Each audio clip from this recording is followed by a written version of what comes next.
Eeny, meeny, miny, moe.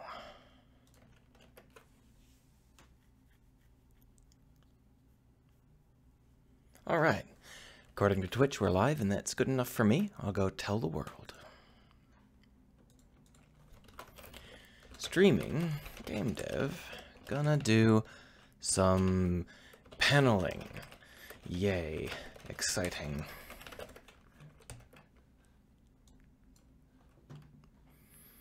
And then we'll pop on over here and say the same thing to somebody else.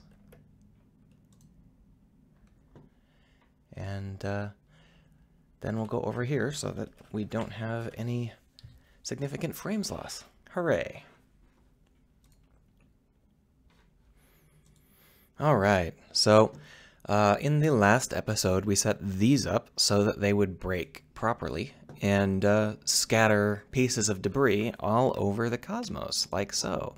But these are not really ready for prime time. There's a couple of things that are missing. First off, these are just half-assed. They're not really very good. Second off, only one of them has these paneling objects. Moreover, these paneling objects aren't quite up to snuff yet. So what we're going to need to do is change the paneling objects around and try and polish up the overall presentation. One of the biggest problems with these paneling objects is that they are not as optimized as the rest of our setup. The biggest issue is that these paneling objects are actually 4 or 5 different meshes. I believe it's 4. And that means that I have to do 4 different passes in order to draw them all. Well, each of these objects is currently responsible for its own panels. So each of these paneling objects will draw each of its own panels, and each of those is 4 calls. So it's like this is 4 calls, and then this is 4 calls. You know, the paneling here. This is 4 calls, and then this is 4 calls. And that's not really very good. Moreover, these things are actually game objects at the moment, and that's really dumb. So what we're going to do is we are going to convert all of these panels over into our new entirely data system rather than using game objects. To be honest, it's not 100% necessary. The game objects are fast enough. Well, now that I'm thinking about it, the game objects actually are batched separately, so they don't care who the parent is. Maybe that's actually pretty efficient. Maybe I should actually leave these as game objects. You know what? Let's leave them as game objects for now, because I can always switch it up later. So what we'll do right now is we're just going to create a couple different kinds of panels for a couple different kinds of things here. The biggest issue right now is that we don't have any panels that are this maroon color. And that means that all the panel work we've got up here is just the wrong color. So what we're going to need to do is create a panel system that is the proper color. Uses the proper object, you know. So here is the one with panels. Just go on over there and you can see that here. One of the things we could do is we could just come up with some kind of variant shader where it would be one material, but be, you know, able to be stamped out as purple or not. I think it would be easier if we did this right and had fully separated prefabs for it. So that's what we're going to do. If we look down here in the panels, you can see that we've got panel dented, intact, rough, and ripped. These all have a defined material attached to them, prox hull. Well, that's pretty straightforward. You just need to duplicate all of them and change the material over from prox hull to something else. Prox interior is... we don't have the right one, do we? Okay, so we're going to have to create a new material because we don't have a prox version of this material here. This material is machinery, or no, this is the interior. It's just a different color of interior. That's interesting. Okay, so this is the color we need. We're just going to copy that color. I think I can do that with a right click, right? Yeah, copy that color. And then we're going to go down into the prox interior and change it to the correct color.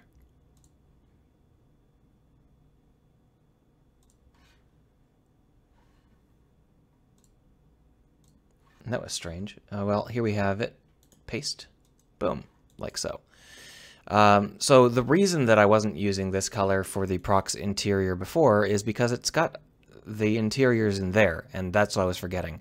These are not the same color, so we are going to have to come up with another material after all of that. We're going to go ahead and call this Prox Blue Highlight. Blue is good. We'll just call it Prox Blue, because it's blue.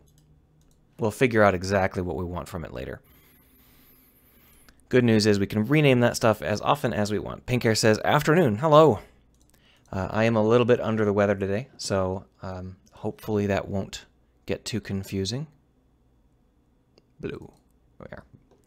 So now these are going to spit out as blue, but our objects in here, that one, for example, these are not using the blue variants. They're using the normal variants. So we're going to have to drag the blue variants over and just manually convert them.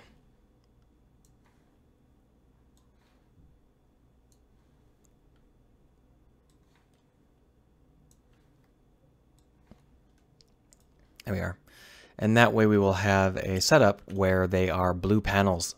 The problem with that, of course, is that we actually are going to be using gray panels over here and blue panels up here. And what are we going to do on the corners here? Blue panels again? Yeah. So we're going to want to delete this guy because I don't want to drag and drop that stuff again. I guess it might be a little bit easier to drag and drop it. So let's go ahead and drag and drop it. So here's panel dented, panel intact, panel ripped, and panel rough. Another option would be to have the material get set on the fly according to this object's needs. To be honest, they're both fine ideas. Now that I've gone ahead and done all of that, I'm thinking that maybe having it get set automatically is a better idea. So let's go ahead and do that. We're going to go ahead and revert all of these. We don't need these. And we'll have the panel deployer able to set the material. Pink Hair says he's also a little bit under the weather. Yeah, it happens. I got sick a couple of weeks ago, and now I got sick with basically the same thing. Great. It's always the most annoying thing. It's like, are you sure your immune system actually works? So what we have here is there we are, a panel depositor. These panel depositors are creating actual objects, as you can see. So what we're going to want to do is add in an optional material. So public material, override material. Tooltip, if full, set deployed panels to use this material. If set. There we are. And then what we'll do is down here when we create the panels, here we are. We will go ahead and set those up with the material we want. The advantage of this is later, if we switch these over into a centralized repository rather than using game objects, we can just carry the material over. It'll be pretty straightforward. But what we're trying to do here is figure out where the panels are actually created, and that is right here. See? So we're going to go ahead and set the material right here. So if material override, then render mesh renderer mr equals n.getComponent mesh renderer mr.material equals override material. There we are. Pinker says, how am I scattering the debris? Noise? Points? What? I'm just using a very, very basic setup where I pick a random spot within the deployment area, and then I do a raycast to see whether or not it hits anything. And the end result looks pretty decent, in my opinion. Let me go ahead and just set up these materials, and then I will be right with you to show you. So we need to use a Prox Blue. Prox Blue, there you are. And same for, come on, is this the guy? Yeah. Also Prox Blue here. Here we are. And then I will go ahead and apply that, and then hit play. So right now, pink hair, I am using two different kinds of objects. Why didn't these have their materials set? Hold on, there must be two sets of instantiation that I missed here. Yeah, sorry. Just let me go ahead and set this up for all of the instances rather than just one of the instances. Which is kind of stupid. You know, I shouldn't program it like that, but whatever, right? So there are two kinds of debris that I'm using right now, pink hair. The one I'm editing right now is this guy. These are actual game objects, and they are inside of one of these deployment fields. These actual game objects are very, very cheap and fast because I'm using materials that have instancing enabled, and there's only 4 of these meshes. So that's just 4 calls until it hits like 500 or 1,000, at which point it becomes 8 calls, which is not really that many.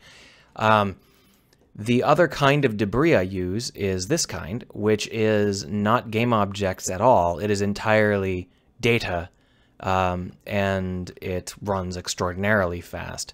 So the two combined give me a lot of ability. I can use the large panels to create some nice large notable objects, and then I can use the small debris to create fun interactive bits. Now the best thing about this is that these are all fully, well, the small ones are all fully interactive, and the big ones will be fully interactive when I get around to it. One of the reasons I think about leaving the big ones like this is I think I'm going to have to use a box glider for them, whereas for the small ones I can push them around, see? Just using a simple sphere collider because they're small enough that they're not going to be a big issue. Oh, I missed it.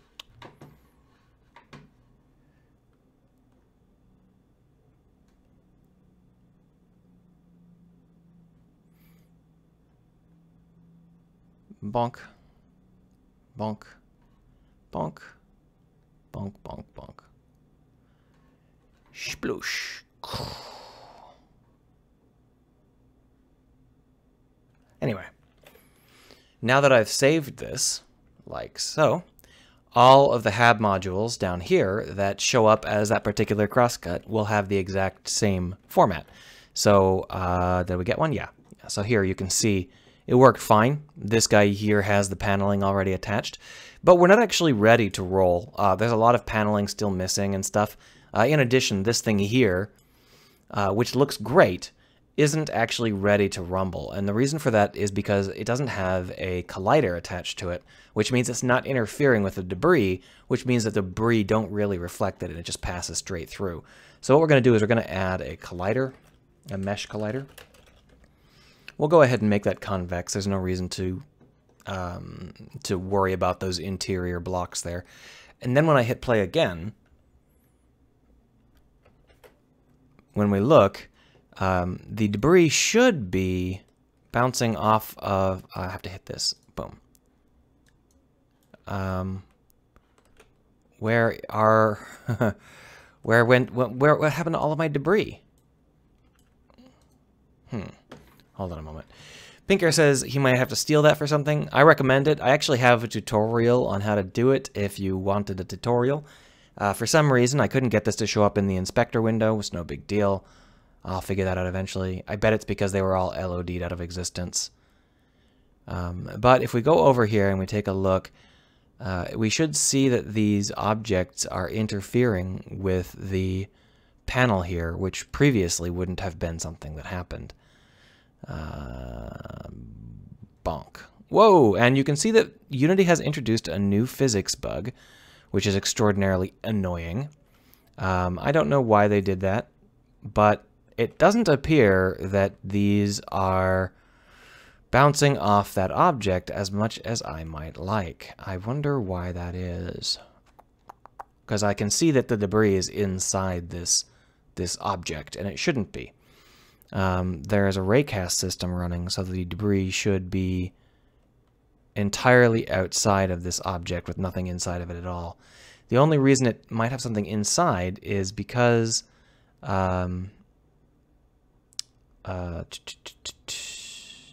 maybe the raycast isn't starting from far enough out, but that doesn't make any sense. Yeah, so there's definitely a collider there. I can tell because Unity's new physics are dumb and are sliding me around the collider. There should be like caked on the outside here, thousands of these guys. That's kind of obnoxious. By the way, did I mention that I have an actual video tutorial on how to set this up? So if you aren't sure what's going on, you can watch that tutorial and it'll teach you everything you need to know. We'll go ahead and figure out what's wrong with that collider situation in a second. There are a couple of other things that are colliders that aren't being counted. We'll just set them up as mesh colliders as well.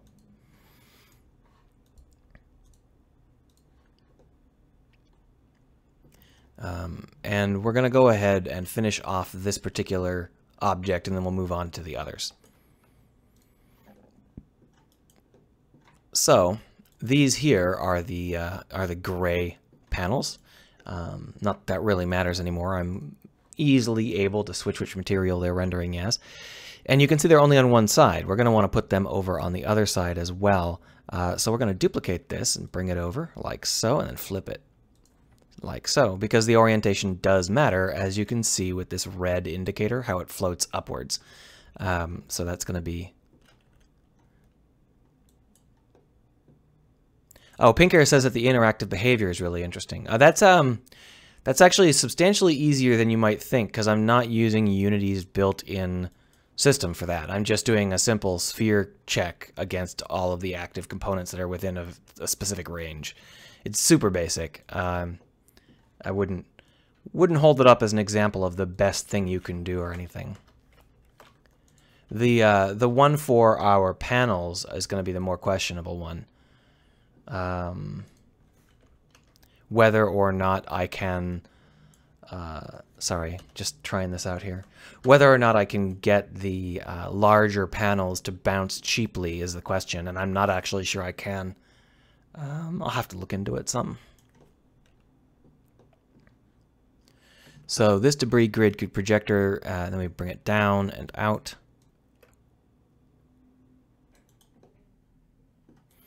Now the idea here is that you want it to, this blue panel needs to be just a little bit above like that, so that it looks like it's proper.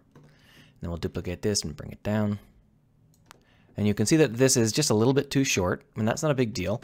What we'll do is we'll just extend this to 11. And then extend this to 11. And we won't worry about the fact that the grid for the panels doesn't quite go that far. It's fine. And now this guy up here at the top, we'll duplicate him and bring him down to the bottom, where they will serve the exact same role as they do on the top, since it's almost symmetrical. Pink Hair says, so the grid is parametric too.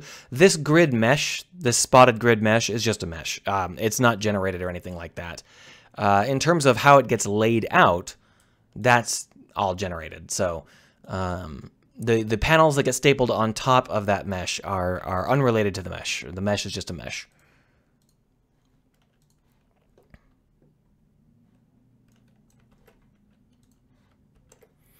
Now let's go ahead and put some more of these blue meshes on the bottom. Yoink. So this has a really, really indented look to it, as you can see. And I think the plan for this, for me, is that I'm going to have one of these that's really far back and then doesn't go out very much. And then I'm going to have others that go out a lot further, but are a little bit further forward. So we'll just grab this and then see whether or not that's at the right height. Pretty close. So we'll just duplicate this guy, and then we will move them off to the side and forward in square increments, since that will make it nice and easy for us. So there we are. And now we're not going to need to have anywhere near full length here, so we'll just shorten it up quite a bit. It doesn't appear that this grid is actually centered, which is fine when I'm normally doing things, but right now it needs to be centered. That's strange how it's off by a tiny fraction. Didn't really expect that. I don't know exactly what's going on there, but it's fine. If it doesn't look good, we'll fix it. No biggie. So here's where it gets a little bit questionable, because now we've got this grid that's kind of in the way. I can flip it over, but if I do, then the z-axis will also be inverted. So what we're going to do is we're going to drag it across until the indicators line up properly, like that. And then we're just going to grab this mesh and move it over, like so. And that should do. Let's go ahead and take a look.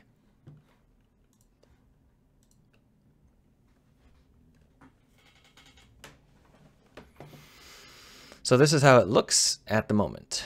I'm not real convinced by the plating on the side. It doesn't seem to line up quite right. I may have to just tweak it a little bit until it lines up a little bit better. But you can see how this is a really, really good feel. It's like, yeah, this is busted. And that's kind of the point. I want it to feel really busted. And if we come down below, you can see where I added in our new options here. I think that they might be using raycasts a bit aggressively. I might have to change how they raycast. But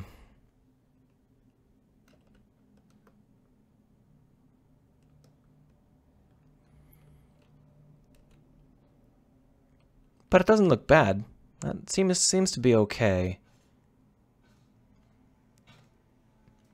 Yeah, that's fine. Well, my heat just turned on. I'm sure you can hear that, because it's loud. So we're just going to select these two side grids and pull them out until they are the proper height.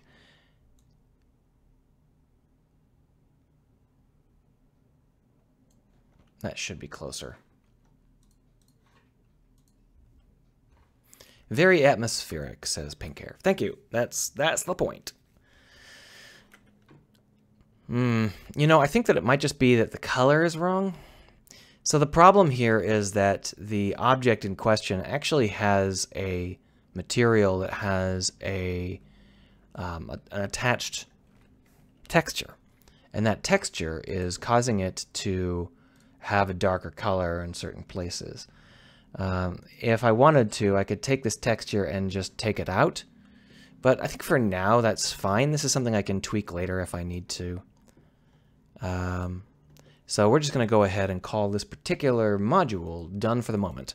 And then we're going to go and look at the other modules, because all of them have to be finished like that, and most of them are nowhere near that.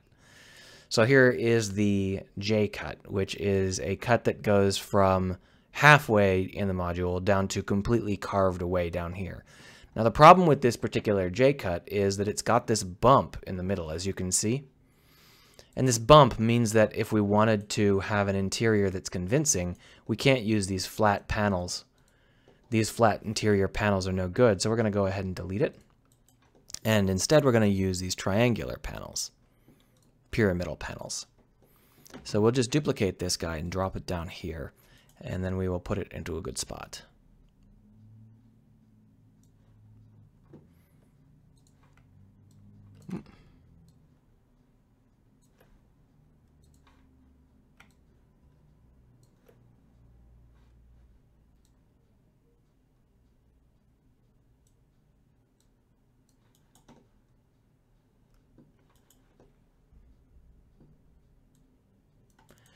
So it's a little bit tough to get the orientation and size exactly right. If I wanted to scale this, I could probably do it a little bit better. But I'm not sure. I guess a little bit of scaling is probably fine. So we'll go down to 0.8, 0.8, 0.8. And see whether that's better. It might be 0.9, 0.9, 0.9. That's a little bit better.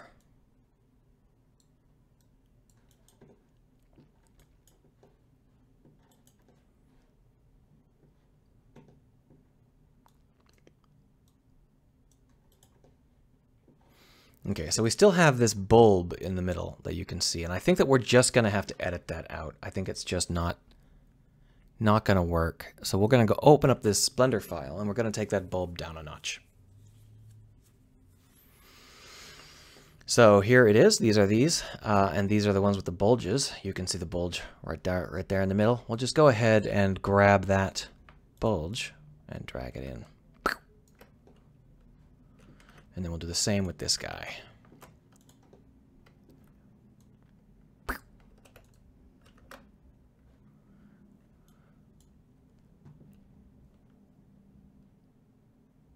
There we are.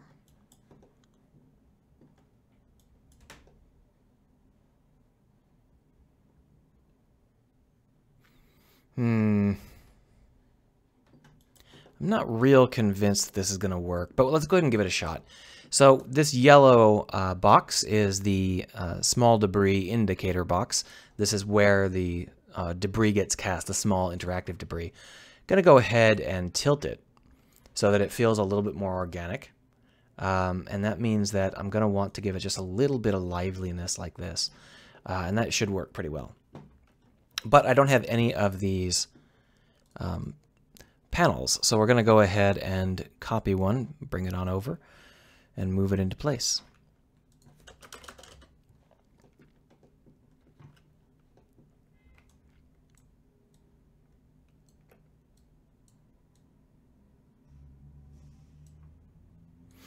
Oh, I copied the one with the offset interior, didn't I?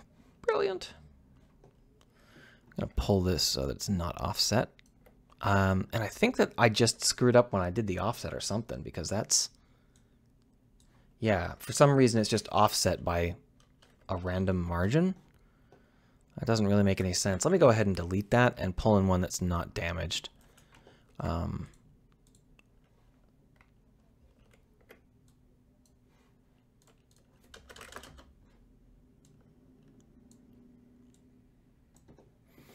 So we'll start with the gray broken elements, and then we'll move over to the blue ones. So this is what we're using as a half-scale grid marker. I could go ahead and use a full-scale one, which is much, much longer, but I think this will work good. So what we'll do is we will just bring this until it's lined up more or less correctly. It's just below the surface like that. I hope. And we'll pull this back, and then we'll duplicate it, pull this up, and then pull it back.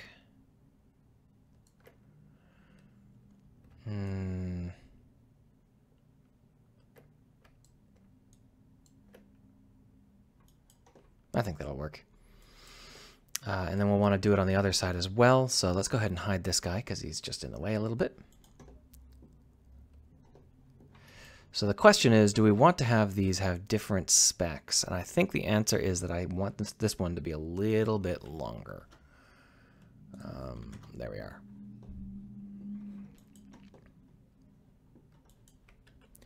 Duplicate that, flip it, and take it over to the far side.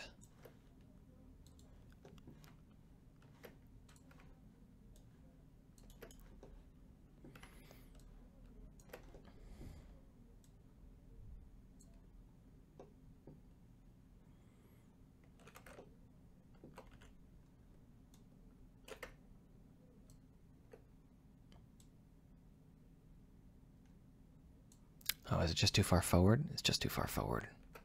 Yeah.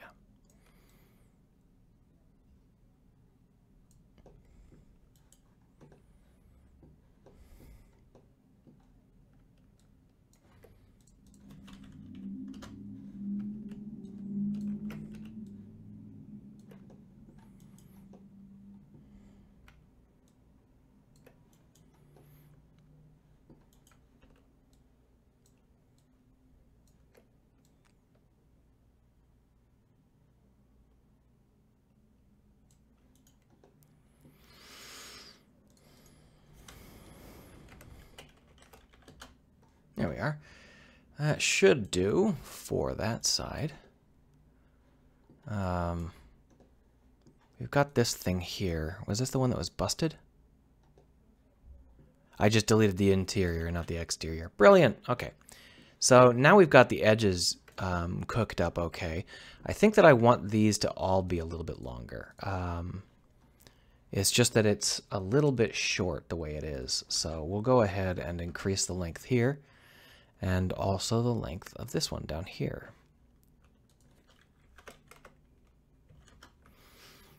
Because otherwise it'll feel a little bit short. And then we'll just go ahead and duplicate them and make them blue. And that should do. Cody1712 says hi. Hello! I am making debris, which I am sure is a great shock to all of you who regularly watch my channel and know that I've been making debris pretty much non-stop. So here is a questionable one because it's tipped, as you can see. So I think the answer to this is to tip this the same amount.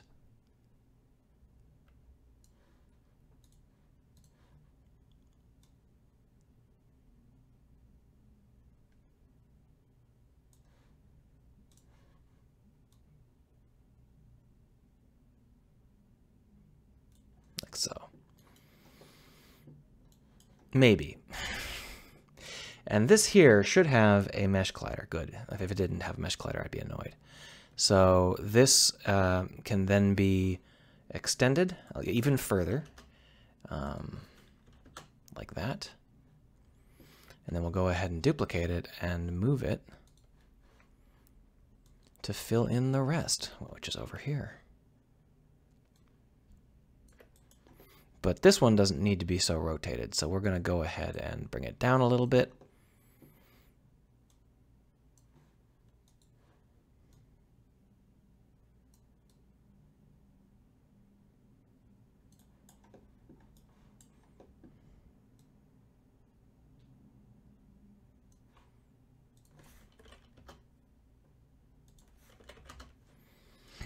There we are. Now for down here, we've got a couple of issues. It's very, very lumpy, as you can see. I think what we'll do is we'll just duplicate these guys and then invert them and bring them down. And just kind of wing it. It doesn't really have to be good. It just has to be solid. It doesn't have to make sense. It just has to flow. You know what I mean?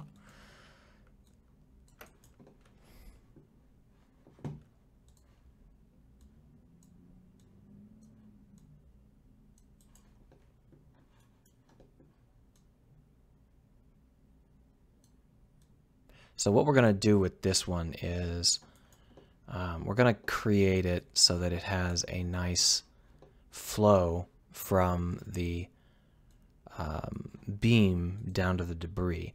But the key here is that we're going to move over this interior debris grid, because that's the part that's going to be distracting. And then what we'll do is we'll just massage this until the debris grid makes sense for our needs. And that's going to be just dropping it into the surface a tiny bit, like so. Now that's going to end up leaving a crease, but I think that'll be okay, at least for this first pass. We'll go ahead and tighten it up later if necessary. And then here we've got the rest of this setup, which we'll do like this.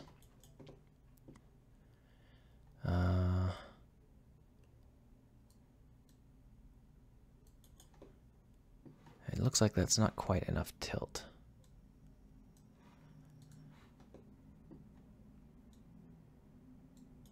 I think that'll do, at least somewhat. And the last thing we need to do, oh, pull this over.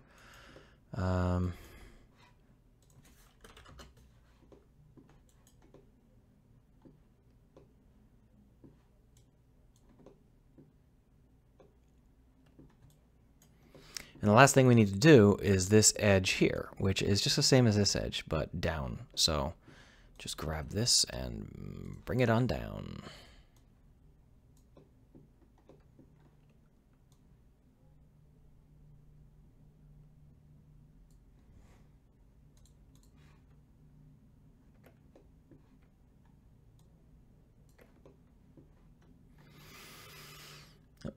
Apply that.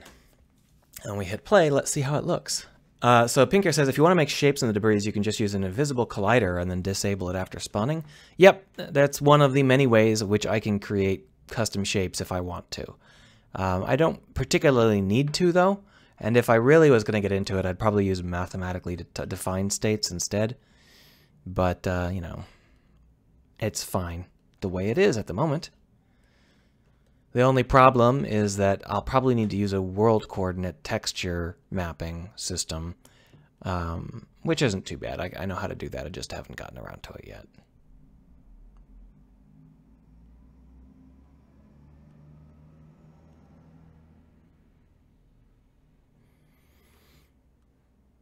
Now you can see that this is not the same color. That's interesting. They should be.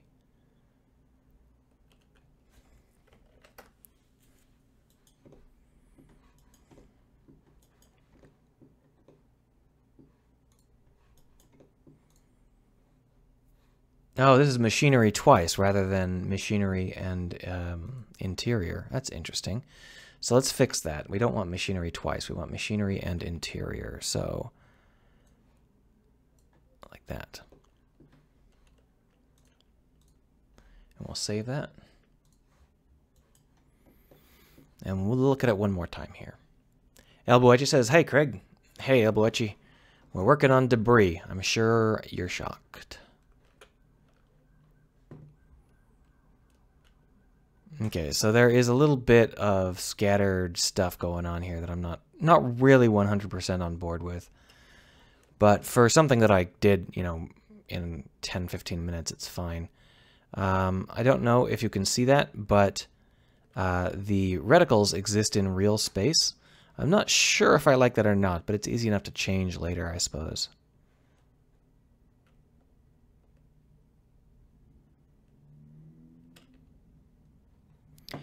All told, I think it's reasonably convincing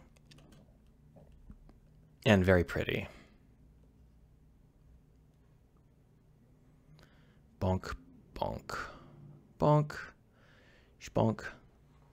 And then the new physics bug from the new release of Unity, it didn't take place that time. I'm shocked. Well, hopefully it's going to stop forever because that was really frigging obnoxious.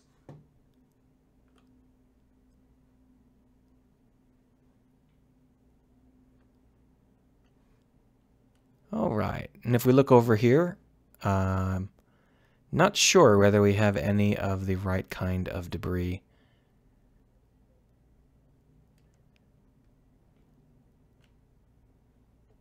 That looks like it, yeah. So this is how it looks kind of in the wild at the moment.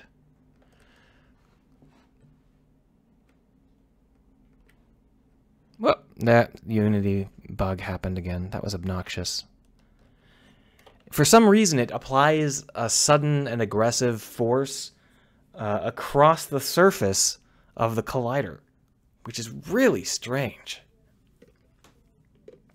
El Boechi says he likes the big ship with all the debris going on. Well, that's what we're working on fixing right now, or improving, is making this big ship better. So this here is the other version of what we just created, and what I'm going to do is try to just convert it by grabbing all of the interiors and bringing them across. This is something that's not exactly going to work, but hopefully it'll be easier than literally redoing everything, you know? So the problem is that I can't flip it. All I can do is rotate it. Flipping it would cause untold problems, and so we're not going to be able to do that.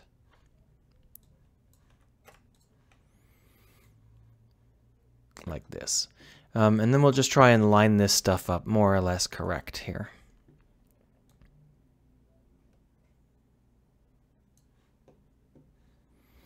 And that should be pretty close. Are we offset by a tiny bit? I don't know. Yeah, we are. So we're going to move it down.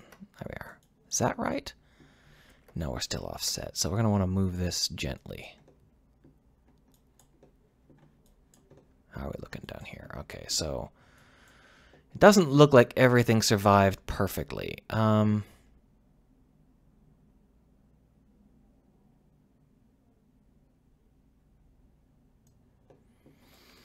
It's pretty good. Let's go ahead and start cleaning them up individually from now.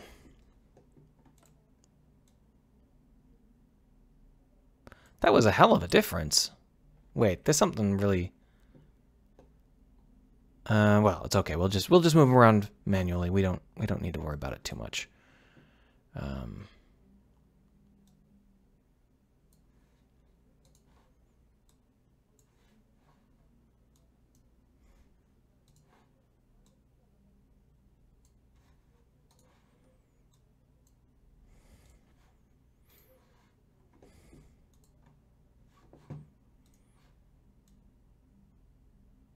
I just moved the grid, not the deployer. That's fine, there we are.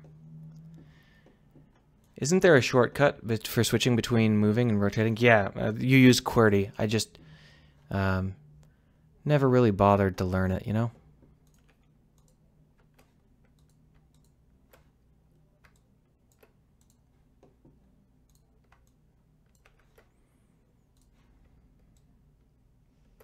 But it's astounding how many people seem to get really offended that I don't use the QWERTY shortcuts. It's like, okay.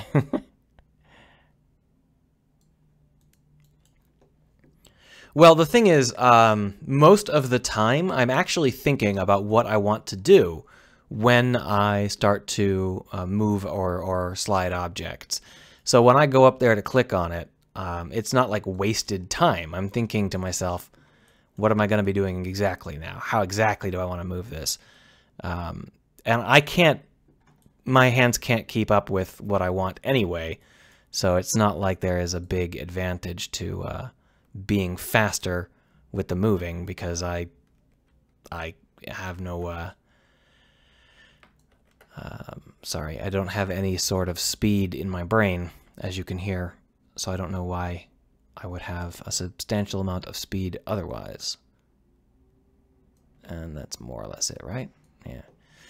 So that should work. It's more or less the same. I think that these ended up rotated the wrong way now that I'm thinking about it. That makes a lot of sense. If I had been thinking, I would have known right away what was going on. Since it's mirrored, anything that's got a left-right component is obviously going to be wrong now.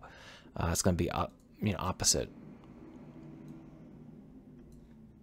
So we'll just keep tweaking this until it feels right.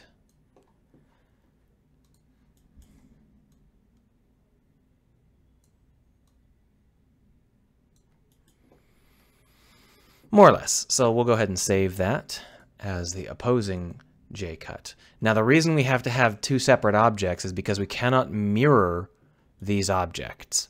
It just is not going to work. The errors it causes are astounding and silly, so we can't have any mirroring. No scaling that's negative.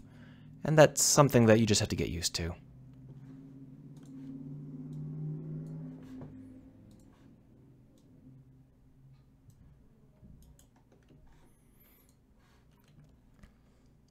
Oh no, I know that you're not offended, Double Etchy. It's just that a lot of people like who just stop by my stream for the first time, that's the first thing they say. Why aren't you using shortcut keys? Pink Air says, fortunately with debris perfect, mirroring look weird. Well, in this case, the debris are so scatter shot that in theory, it wouldn't matter whether or not they were exact mirrors because the result wouldn't be identical. So here you can see that we're starting to get into the season of it with a lot of actual fun debris happening. The only things we've got left are these L cuts, and so they're what we're going to do now.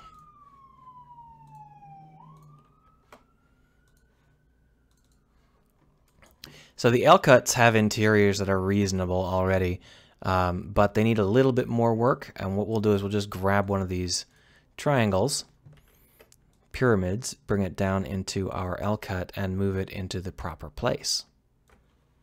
And if I wanted to, I could then hit E and flip straight to rotation and not have to actually use the mouse up here. But I don't know why I've always just gotten so used to using the mouse that it seems strange to do it using any keyboards.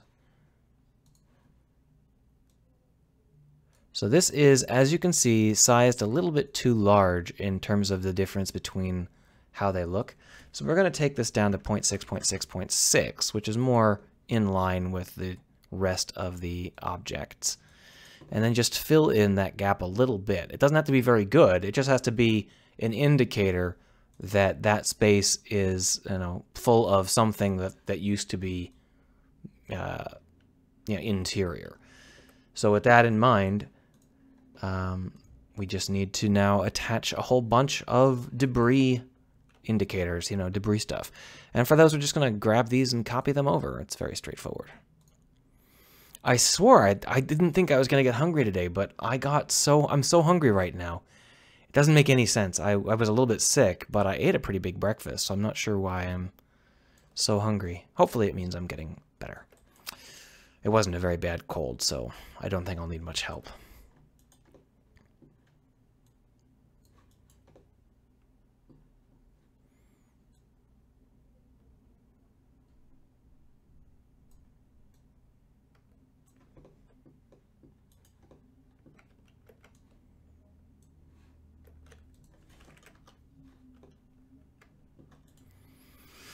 Now, both of these haven't been rotated, but I'm going to rotate them. I just want to get a clone before I rotate them because this thing don't want this one to be rotated. This one has to be straight on.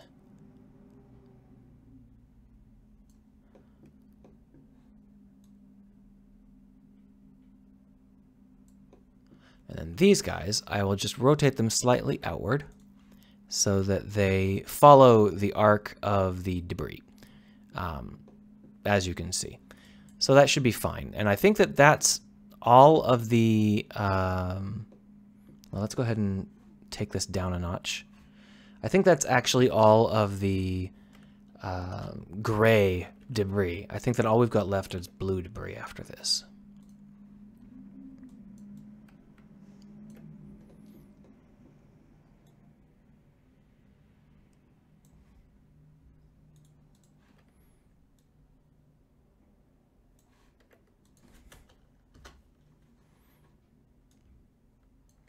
Okay, so for some reason the scaling is all wonky, and I'm not sure why, but that's really pretty obnoxious. Oh, because we're scaled at 0.350. Okay, interesting choice there, Craig. Not sure why 0.350 was the right idea. So what we need to do now is put in some blue panels, and that's easy enough. We'll just duplicate one of these guys and turn it blue.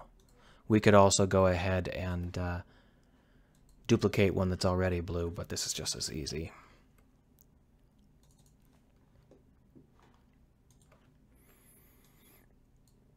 So we're going to want to tilt these, and the problem is that when we decide that we're going to create the mirror image of this, that's going to bite us, because it's not going to be tilted the right way. But whatever, right? Gotta start somewhere.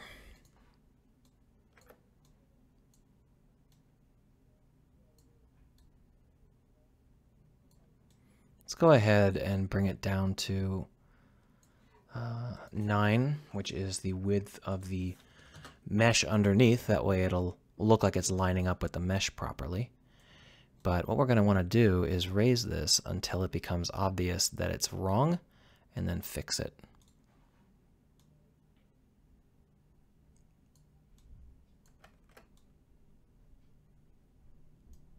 That ought to do for now. And then we'll just duplicate that and move it.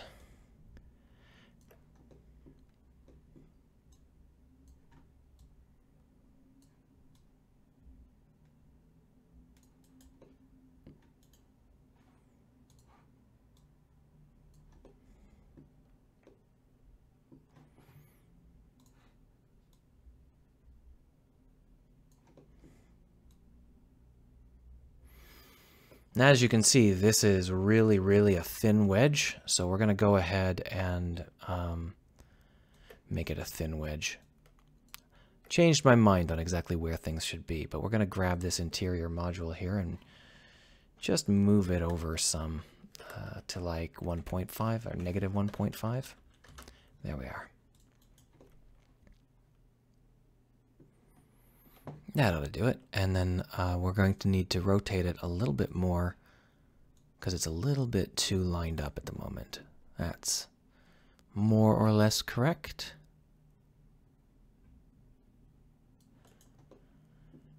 And then we'll just duplicate that and bring it forward and rotate it again and keep moving it until it feels right.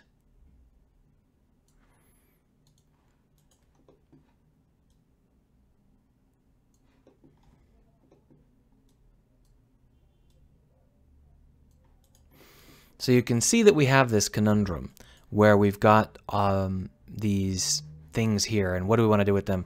And I think the right answer is to just say screw it and just put the debris all over the place. Just the whole point is that we should be able to just spam the debris, and it should just end up looking okay-ish, which is the entire point of this whole operation. So that's what we're going to try and do here. And we'll just make it so that it looks like this. And then we'll duplicate it, bring it down, bring it forward, and we'll just do it again for every one of these ramps.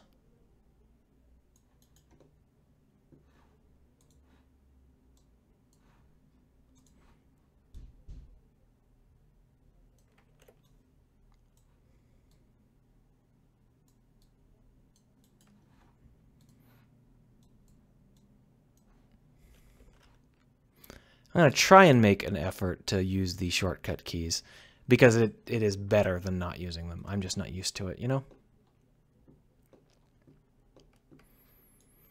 And then we'll duplicate here, bring it down, bring it out.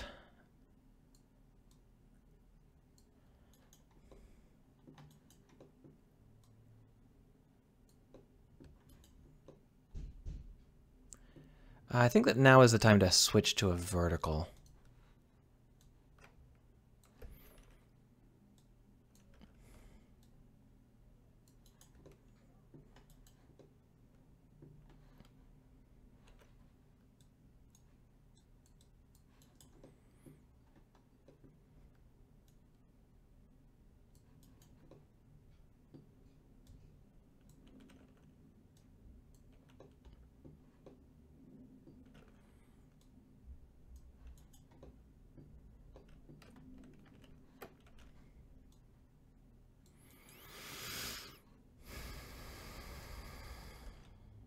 Sorry for the silence. Still not really on top of my game, in this case literally, so I'm thinking to myself as I'm doing this, and it is a little bit tough to do several things at once. Talking's hard. Fortunately, we're now onto the easy part of this mesh, which is the bottom rung. So we're just going to go ahead and duplicate one of these guys and then flatten him out. Shboom, shboom, shboom. And that way we'll be able to get a nice crisp bottom rung. I think that he's upside down. Yeah, this is upside down. So we're going to flip it.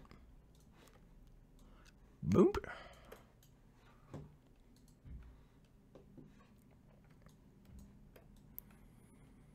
And we'll go ahead and find ourselves a nice edge case here, like so.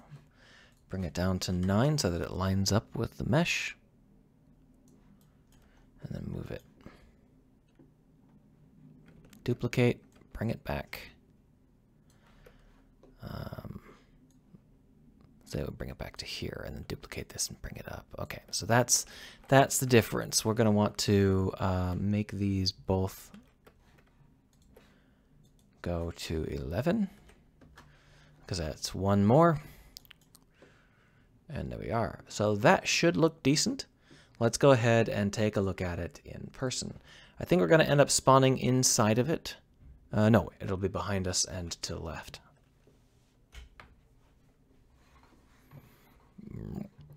Oh, that's it right there. All right, so this is how it looks at the moment.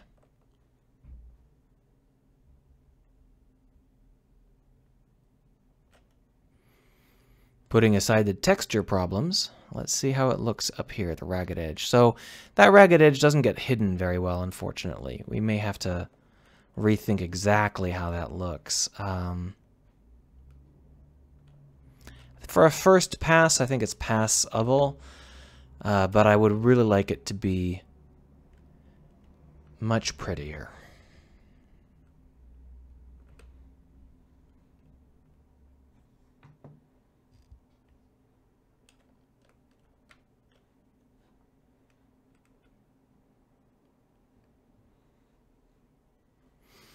I can also see there's some problems with this interior debris element because it's clustered back here too much and not enough at the edge. So we're going to need to create a second debris field specifically for that edge. So we're just going to grab this debris caster, duplicate it, and move it over just to here.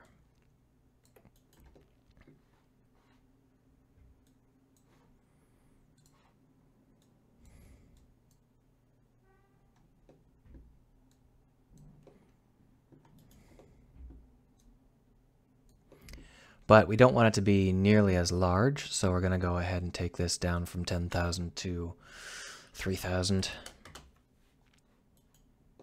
And that should produce a nice result. Let's take a look.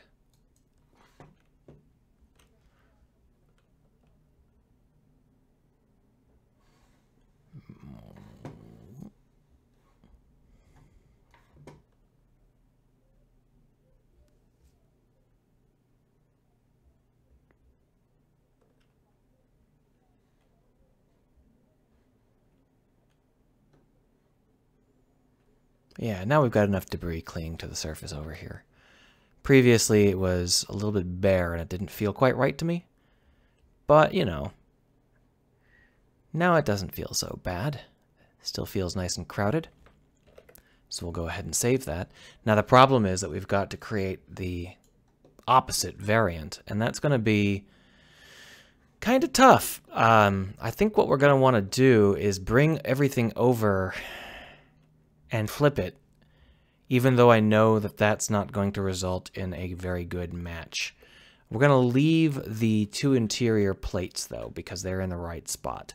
Just grab everything else.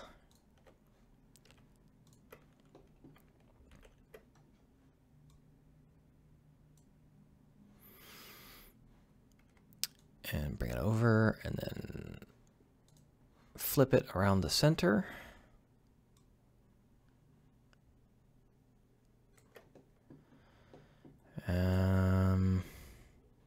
And you can see that we ended up with certain things upside down.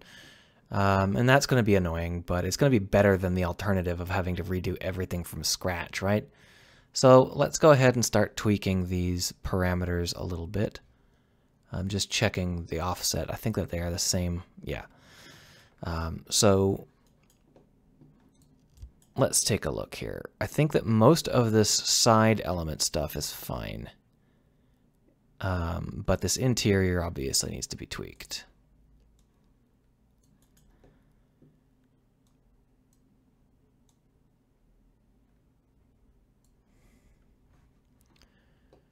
That's probably good enough. I'll flip it.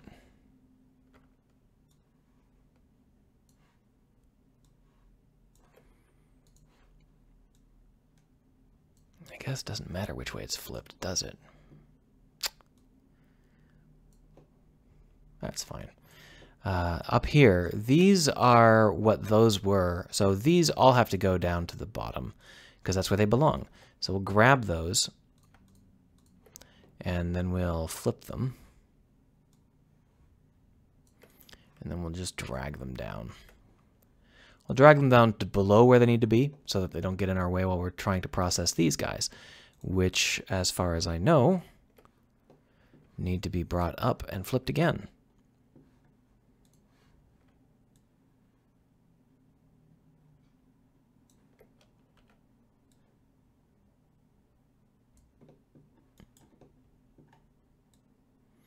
So right now their x-axis is all screwed up, but that's something I should be able to fix.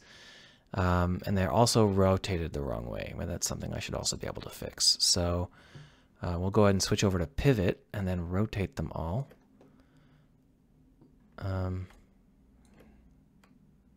More or less, I guess. We're going to have to do some work here because this is obviously not a very good match.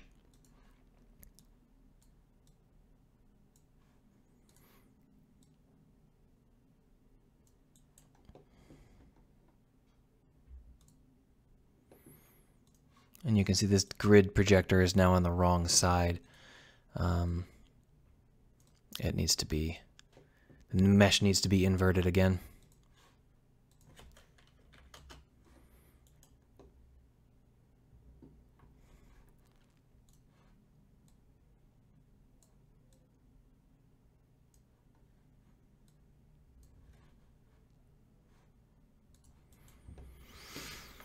This also is on the wrong side. It needs to be 5.5? No, 6.5.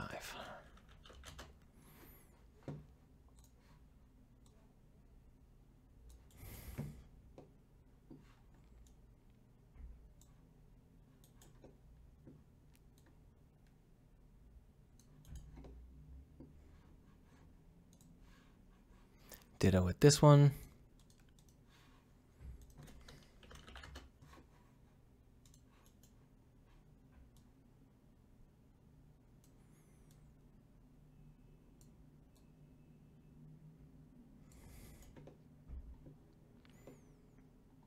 And lastly, this one.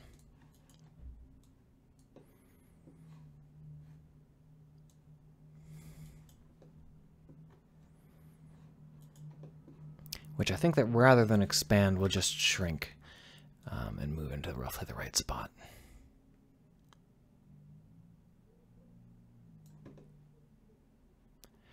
And now these side elements are just going to have to be moved into the right position.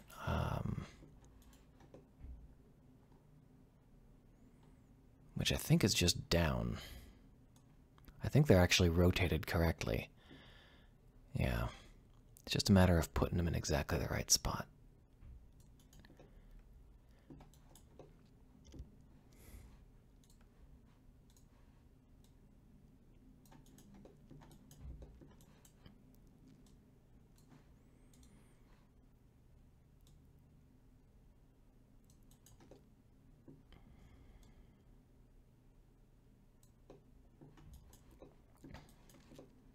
And now these guys. Bring them back up.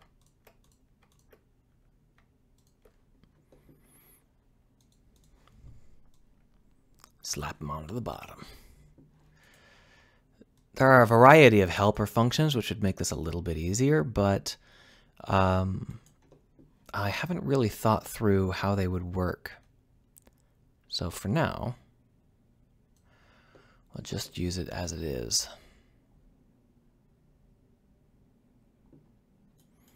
All right, now that should be relatively decent. We'll go ahead and save that. And then we'll hide all of these. Shabloom, they're hiding. Let's hit play. Let's see how this looks. Doom, doom, doom. Bum, bum, bum, bum, bum, bum, bum, bum, bum, bum. I'm getting 70 frames a second.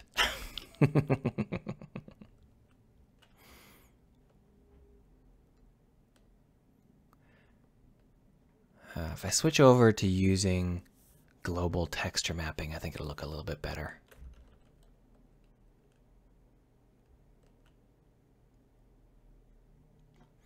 There are definitely places that look weaker than others, but in general, the basic idea seems to be coming through okay. And bloom. And there you could see Unity kicking me out. Bizarre, bizarre bug. But this is sort of what I want it to feel like when you're wandering around inside. And I'm seeing we got some frame loss occasionally. I'm not sure 100% what it is. I don't like the fact that the structural beam is... Ooh. This is going to be really hard to deal with if it keeps kicking me out. Okay, good. The structural beam is actually working this time. It's counting as a barrier. I'm not sure why it wasn't before. So the point of this is that there's going to be like a hunt in this debris. There's stuff in this debris, and your job is to go and find it and pick it up. And that's going to be fun, I hope. Albwitch says, how much does the FPS go down if you increase the resolution? You know, I haven't tested that, but it's probably something I should test. Can I do an Alt-Enter? No, I can't. Okay, so can I get this to start popped up? Maximize on play. Let's give it a shot. So we're currently at 70. And I don't think there's very much of a difference in terms of processing power required.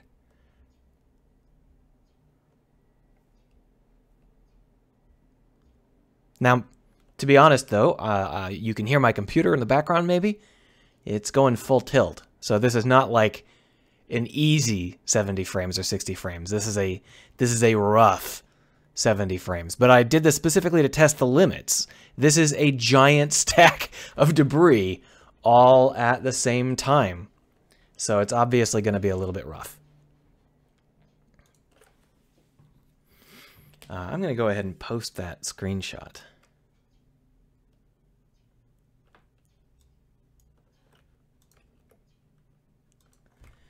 Debris at 60 FPS. Indie Dev.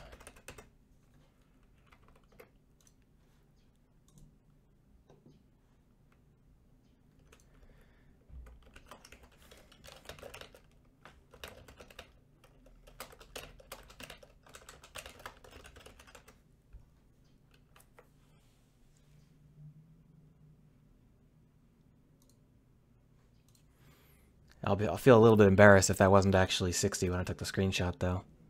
It was 59.7. Curses! That's fine.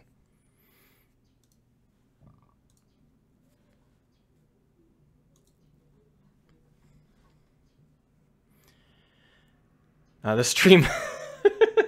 Elboetchy says that it's compressing badly on the stream, which I guess I'm not surprised.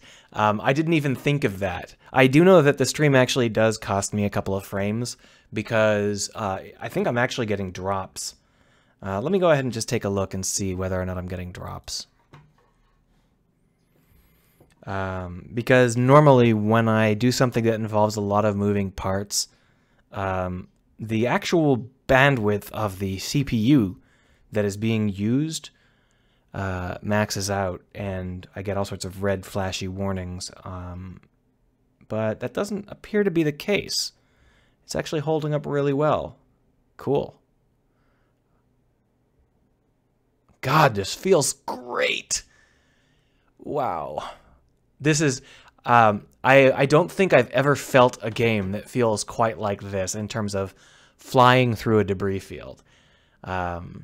I may go ahead and just release this aspect, just this one roughed up edge after I finish revamping the flight, because the flight feels pretty good at speed, but when we're trying to reach speed, it gets really cranky.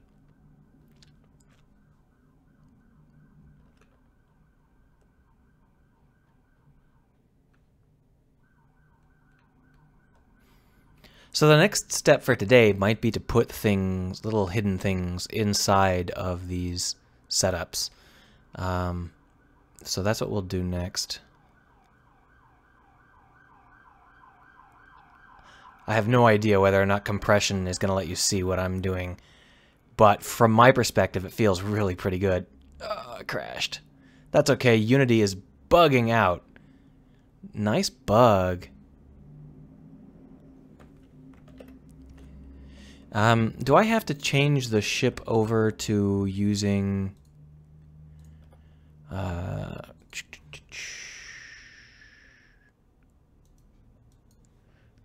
go ahead and use interpolated or... I can't tell. One of these is probably the problem.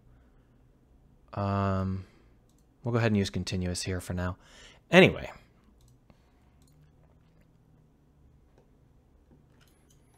Elboetchy says it looks nice, but probably would look a lot better on his computer. And I agree. Don't worry, my plan is to let you use it on your computer. But again, I don't actually know whether or not it will work for your computer.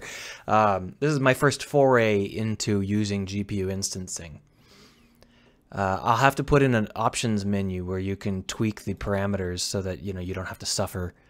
But what we're going to do now is turn on these modules. And we're going to pull in something to grab. Now the grabby bits are here in the prefabs. We should have a radar marker, pop-up message, point light, pipe, interior plate. There should be like, hello? Why are you freezing all of a sudden? That's not great. Asshole. There should be a...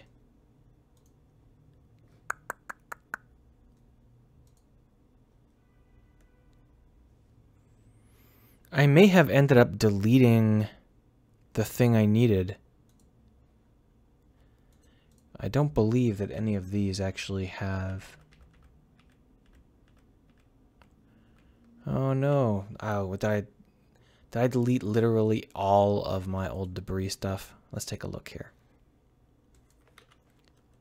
Well, that one's definitely gone.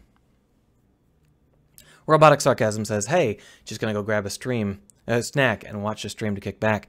Well, I don't know how much more time I've got. I'm a little bit under the weather, and I've already been going for an hour. But you're welcome to watch. Elbowitch says, will you release the Unity project to mess around with the debris? No, I can't do that, and that's one of the reasons I wasn't so sure about whether I should even do this project. It's got a lot of copyrighted crap in it. So there's going to be like copyrighted music and stuff like that. There are some things that aren't copyrighted. I could release a much reduced version, but some of the things that I have in here are things that you probably want to keep, because otherwise things will break, like Dutween and stuff. So I'm not sure whether or not it makes sense for me to even try. The HX volumetric lighting, for example, can't use that. I can't release that. It's not mine. Sepico4CZ says, hand. Hello. So what was I doing here? I was going to add in debris elements, but I might have deleted literally all of the existing ones, and I might have to recreate them from scratch.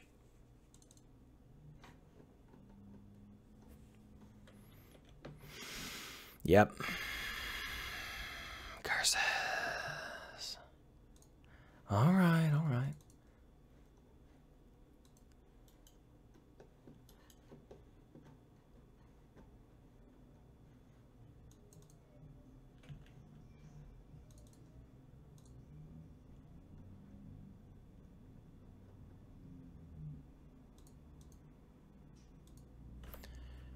So let me see if I just made a mistake and deleted something I actually needed or not, because I'd feel kind of embarrassed if I did.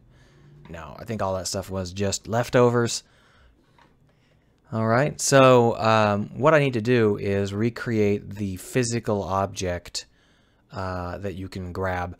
I accidentally deleted it out of the menu and never saved it out of the scene and never saved it as a prefab, which wasn't the most brilliant thing ever. Here you can see that some of these have the wrong color.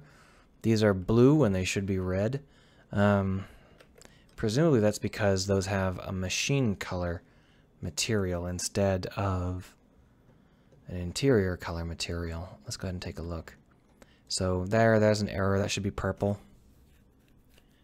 So we'll go ahead and just pop over to the interior and then drop it here.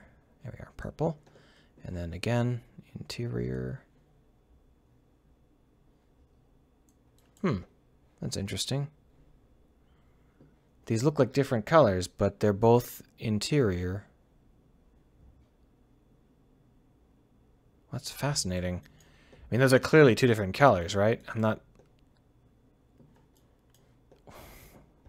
That's so weird. Is this using the wrong number of materials? No, it's got the right number of materials.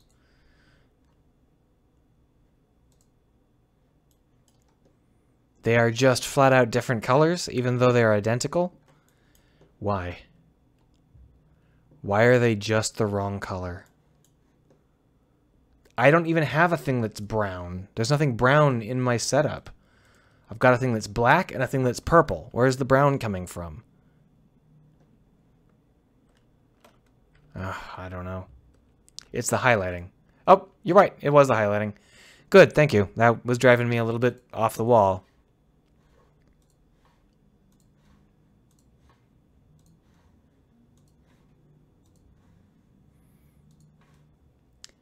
All right, so we've got all those parts, but what we don't have is a setup Let's test the other garden.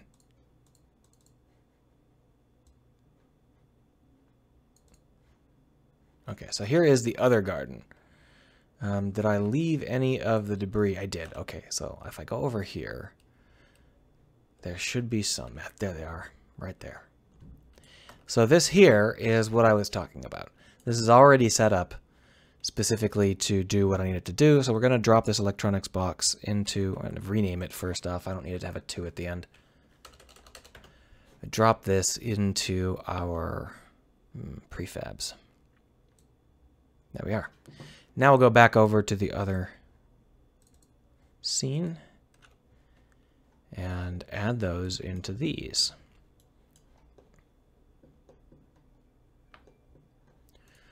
So we got a couple of options as to how we want to add them. And basically what I'm going to do is I'm going to make it so that these have, the idea is that they will also just be deleted sometimes. So if we open up that prefab, the electronics box prefab, you can see that it has no object attached to it. The interior objects all have a harvestable object attached, and I believe that the harvestable objects self-delete much of the time. They have like an N% chance to self-delete. Delete on spawn chance, there it is. What we need to do is have the entire case have a delete on spawn chance. So to do that, we're just going to create a simple helper script, which we're going to call a chance to delete. Chance to delete on play. And we're going to add that into our object. But first we're going to want to open that up and make it work. So public float chance to delete equals 0.7f, and then we'll just here in awake set this up to delete itself. So it will say if random.value is less than chance to delete, then destroy this, destroy game object. Else destroy this, because we won't need this script hanging around after it's done doing its job. So now what we want to do is go over into our prefabs, find that electronics case, and add in that chance to delete on play, which we will then move up.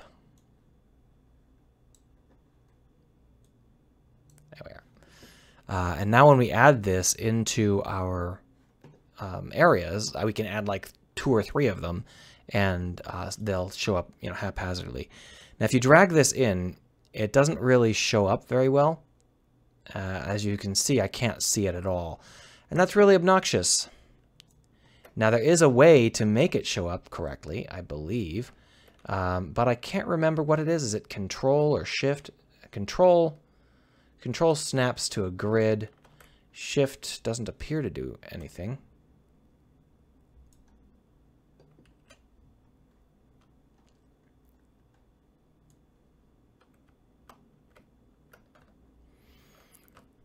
There was some combination of buttons which would make it stick to the surface, and I can't remember what it was. Splashed came by. Hello, Splashed. Just trying to figure out some stuff here. I can't remember how to get stuff to stick to surfaces. Well, snap to vertex is something else. That's V. But if I grab it, it might be that I'm not moving it freely. I'm now moving it on planes. I don't know how to make it move freely. I've got it stuck doing planar movement, and it's not doing what I want it to do. That's annoying. Well, we'll go ahead and make these a little bit larger, because right now they're too small. And then we will move them into a position that makes some sense, at least.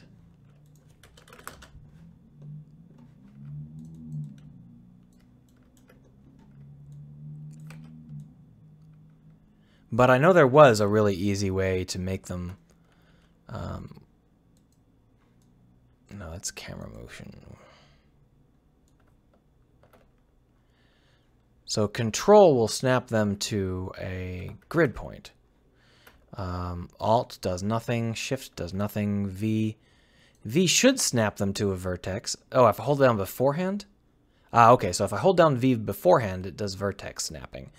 So maybe I have to hold... No, if I hold Alt beforehand... No, that's not it. Is that it? No, that's not it.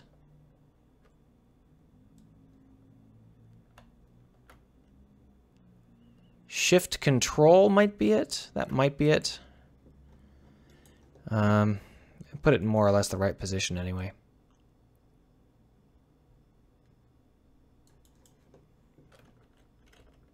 Oh, it's backwards. That's fine. V is snap to vertex, which is not what I need because I need to put it on flat surfaces.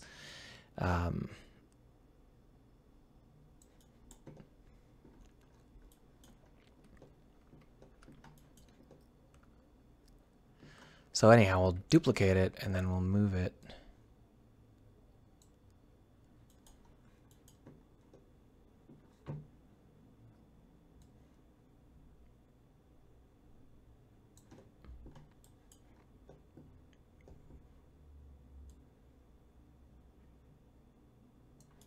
So the problem is that this collider is not... Yeah, if you can see, this collider actually has a slope. I can't put it inside of the collider. That would be very cruel. So we're going to move it over some.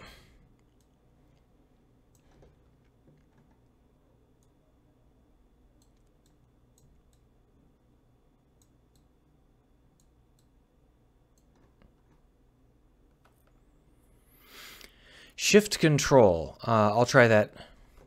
Duplicate. Shift Control. Yeah, that seems to be doing it. You're right. Good. Let's go ahead and stick it just on top of this guy. And then I should be able to just rotate it into position.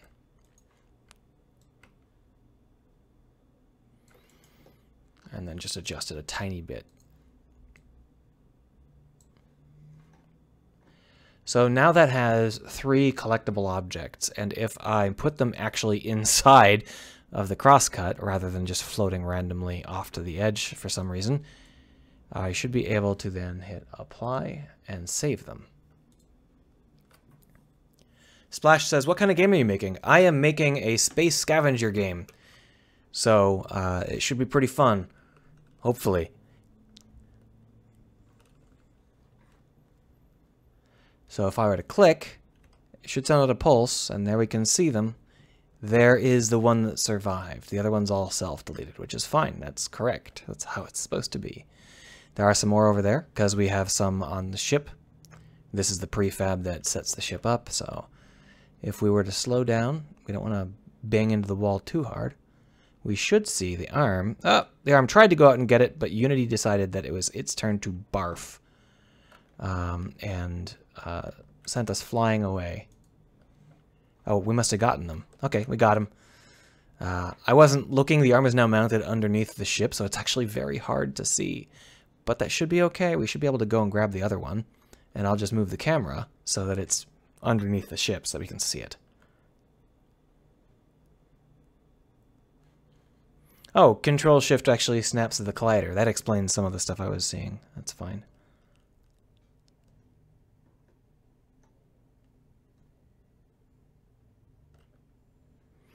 So, move the camera. Shabalonk. I don't think we're going to be able to grab this one. I think it's inside of the strut. Yep, it's inside the strut, so we can't actually reach it. We can try, though. Go, arm. No. Okay. That should be fine. Let's try one more time. This time we'll look at the arm. I want to make sure the arm still works. So if we click to see, I don't think we have any survivors this time. There's one over there. I don't think it's underneath the case. We'll try it out. Only one piece of it. It's just the RAM survived. You can get RAM, CPU, and something else. And there's another one floating way over there for some reason. Really? I'm curious. I'll go over and check that out in a minute. Let's go underneath for now.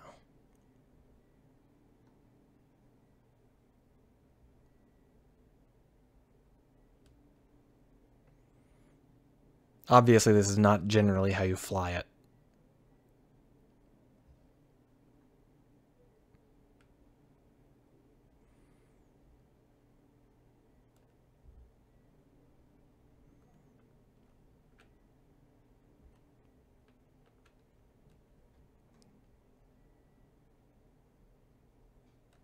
Okay, we're getting close.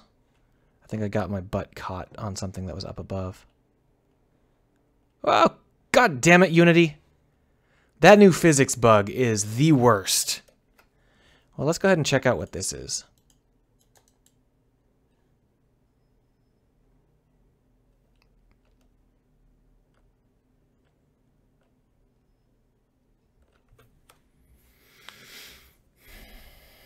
I wonder how I can fix that new Unity bug. Why would they introduce a bug that just randomly sends you flying across the side of the box? That doesn't make any sense. I think that those are bugs. I think that they're actually 180 degrees behind me. That's so weird that they would introduce a new physics bug this late in the game. I don't think they changed any of the physics or anything, so I think we can go ahead and put you down to 0. So I turned on continuous to see whether that would help. Now we're going to turn on interpolate to see whether that's going to help. But either way, it seems like it's all working. So it's just a matter of adding the same object to the other colliders, the other things. So I'll just grab this guy, duplicate him, drop him into the next one. Boom, like that. And then we can just do Shift Control and move him like this.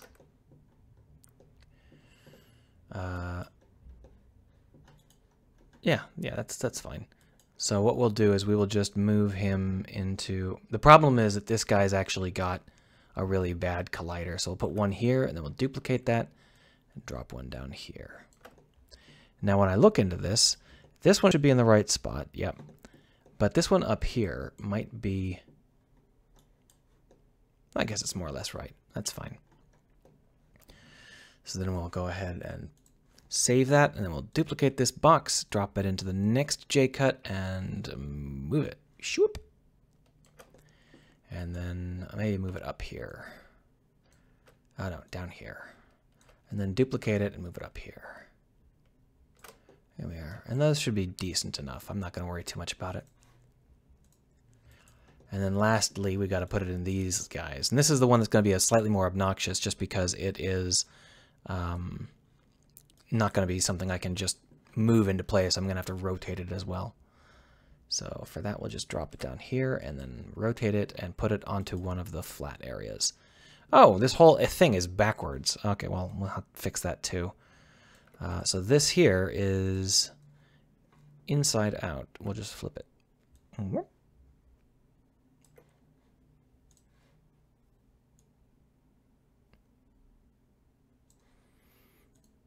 Alboechi says that the second module is flipped on the previous one. It might be.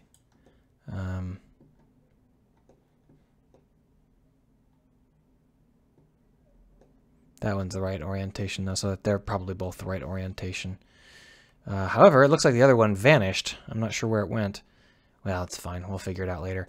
It looks like I accidentally put both of these on inside out because I'm just that kind of brilliant person. So we'll just flip them both.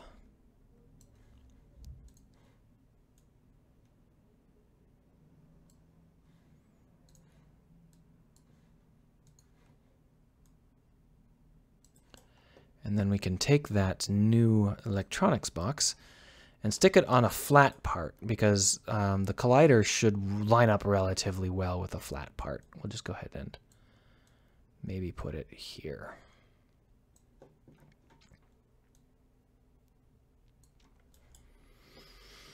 And then we'll duplicate that and move it to here and repeat the process.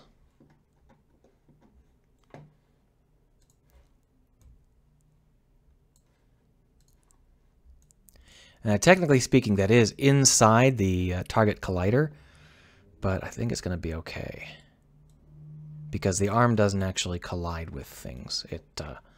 It's exempt.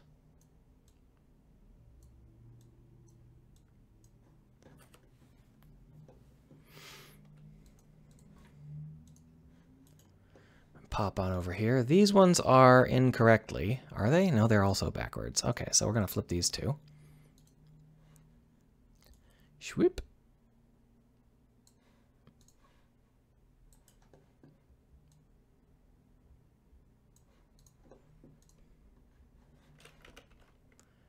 Shwhoop.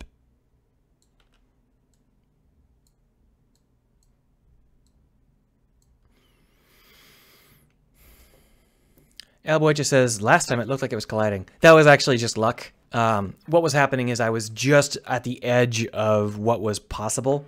And so it was like, oh, I should go reach it. Oh, no, wait, I'm a little too far away. Oh, I should go reach it.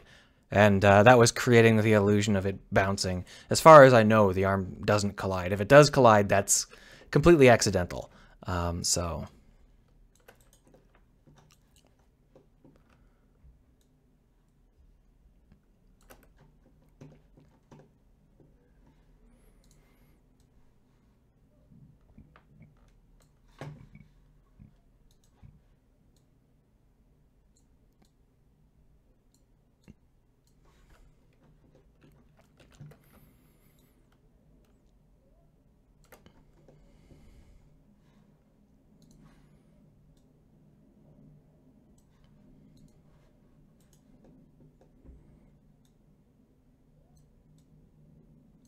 there we are.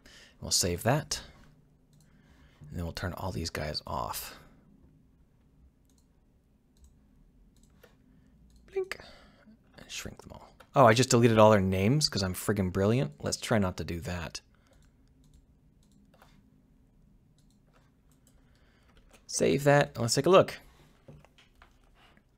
Now the problem with this is, of course, that these are not smart. If you can't reach them, they don't care.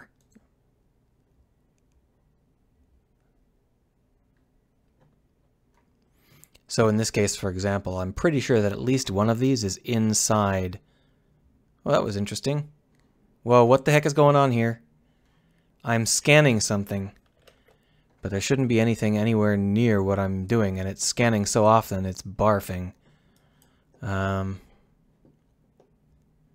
What is the scanner hitting? Is the scanner hitting my arm? I'm going to be super annoyed if the scanner is hitting the arm.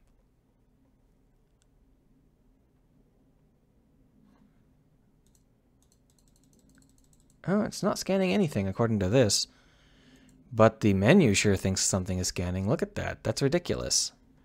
It's kind of cool in a way, but it's also dumb.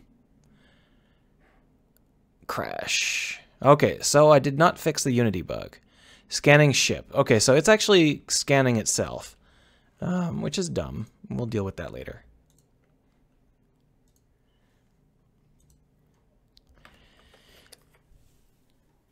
So the continuous collision, I don't think it fixed the Unity bug, but it sure introduced a new bug with the scanner where it decided it was going to scan the ship.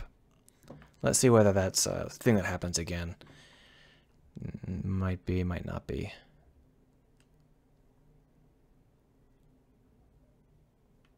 So we'll just click. Yeah, you can see how it's just scanning the ship 1,000 billion times.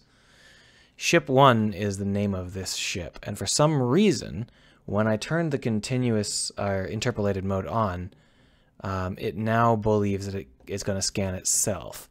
And I believe the reason for that is because it is trying to interpolate ahead, and it's like just the ship moves fast enough that it moves the frame of reference ahead of the ship, and it barfs.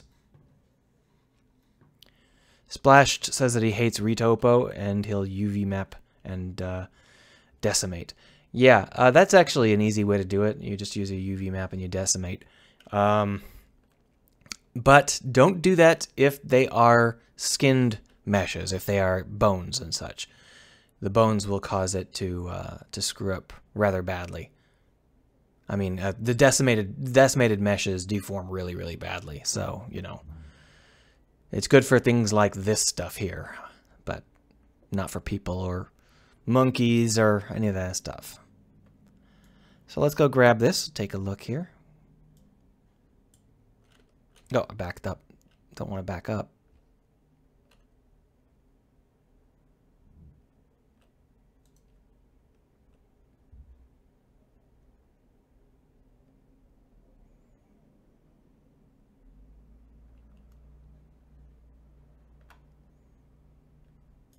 It's inside something, isn't it?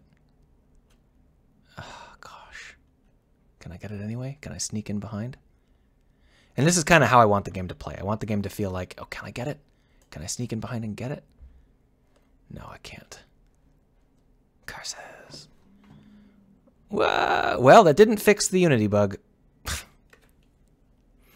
I should be able to get these guys, though.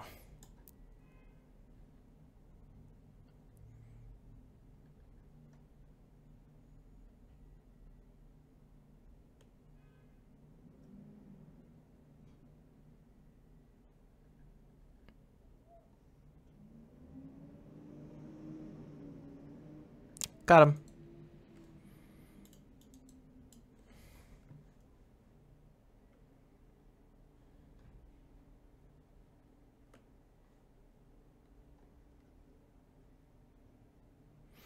Now, of course, this is all without any of the extra stuff that I'm planning to add in to make it a little bit more challenging, because you're not just going to be running through space on your own like this, except for in the tutorial level.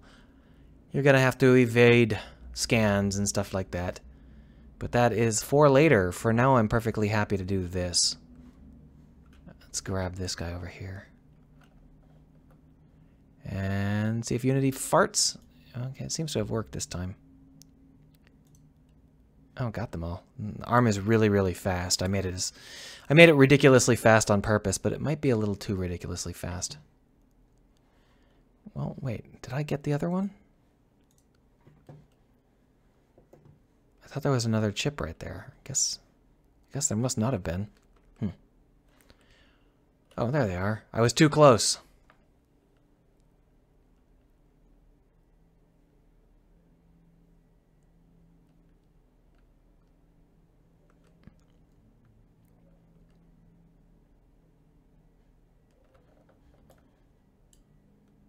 Come on, Unity, stop doing that. Oh, okay, so I didn't grab those over there either. It looks like I'm not grabbing them as fast as I was hoping. The objects actually barf a little bit when Unity gets this physics bug. It actually will affect how the arm grabs, and it's super obnoxious. Of course, the real problem is that I'm looking from a strange camera angle, trying to get in close enough.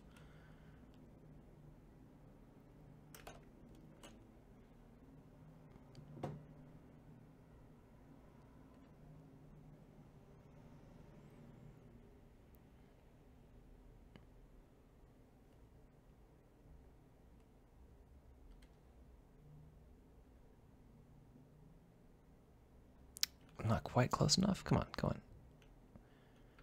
It looks like this one might be a little bit too far inside the collision box.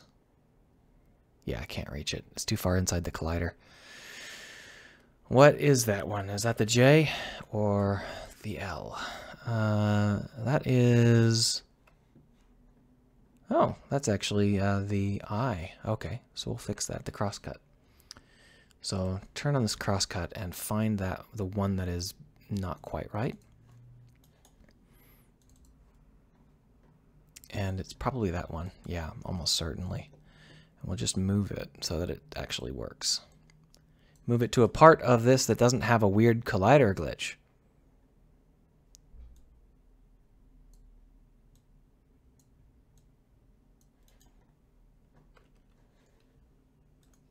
There we are. All right, so I'm pretty much done for the day. Let me know if you have any questions or anything. Robotic Sarcasm says he's leaving, which is a good timing because I am also leaving. And I will see you all around if you care to be seen. But for now, I'm going to take some screenshots and, you know, do some final little bits, and then we'll be done. Ships that are a bit busted. Indie dev.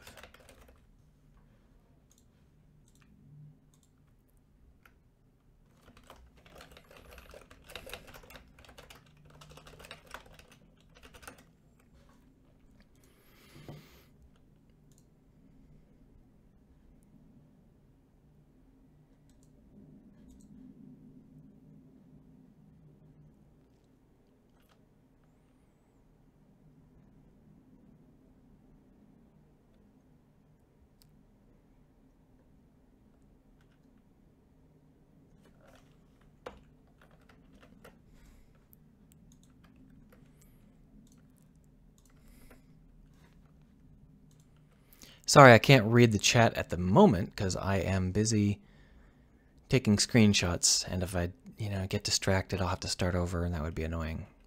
But I'm sure that my hundreds of thousands of viewers all have amazing things to say. Sorry that I haven't gotten to you.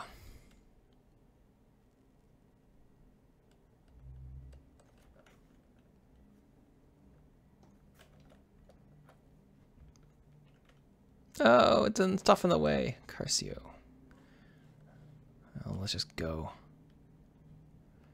Take a screenshot. Here, that'll do. All right. So...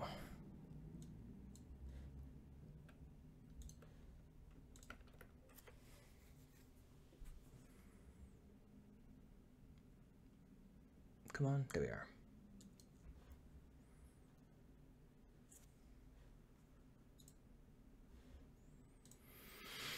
All right, well, hope to see some of you on Sunday. I'm also working on some other prototypes for smaller games on the side.